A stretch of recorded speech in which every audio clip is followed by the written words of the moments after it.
When I was going over my show notes for this season, I came across the word frozen envelope, and I couldn't exactly remember the story. I thought maybe a ninja had thrown a frozen envelope and had decapitated a dictator in a third world country somewhere. No, it actually happened right in front of our very eyes on national TV, and it involved one of the biggest sporting leagues in the entire world.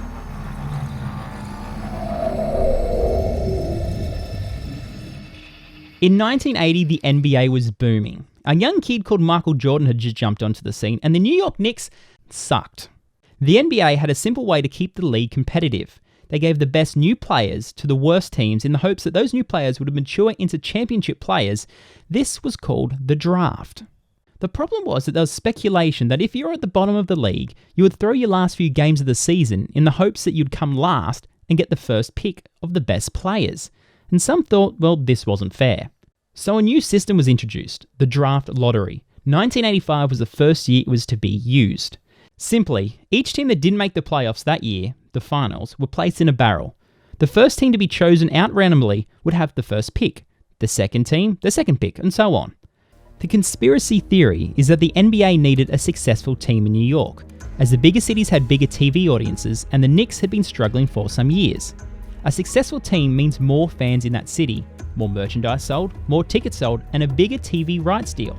It all means more money for the NBA, so there's their motive to make the Knicks have the first pick in the draft. The lottery was to work on the simple idea that all envelopes are equal and the same in appearance on the outside. So when David Stern picked one up, he wouldn't know which one he chose, unless of course it was cold to the touch. The frozen envelope. I also forgot to mention the NBA commissioner, David Stern, the man picking the envelopes, is from New York, where the Knicks are based.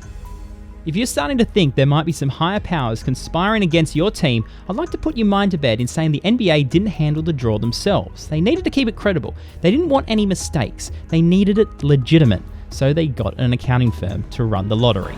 This is not a joke. Moonlight has won Best Picture. Not just any accountancy, Ernst & Whitney, who were the accounting firm for Gulf and Western, who owned the New York Knicks. The other interesting part, the accountant from Ernst & Whitney, when placing envelopes in the barrel, for just one envelope, he hits the bar in the middle of the barrel, creasing the corner. David Stern seems to keep an eye on one particular card during the roll, and when the barrel stops, when he's about to pick out a card, he lets out a nervous sigh, something that someone that's used to talking to a loud crowd probably wouldn't do. He then picks up a few cards, perhaps to feel the cold one, perhaps to pick out the one with the creased corner. And to our surprise, he picks out the New York Knicks, who picked the biggest prospect in the NBA at the time, Patrick Ewing. And they go on to win no championships. They haven't won any titles since the 70s. Sorry, Knicks fans.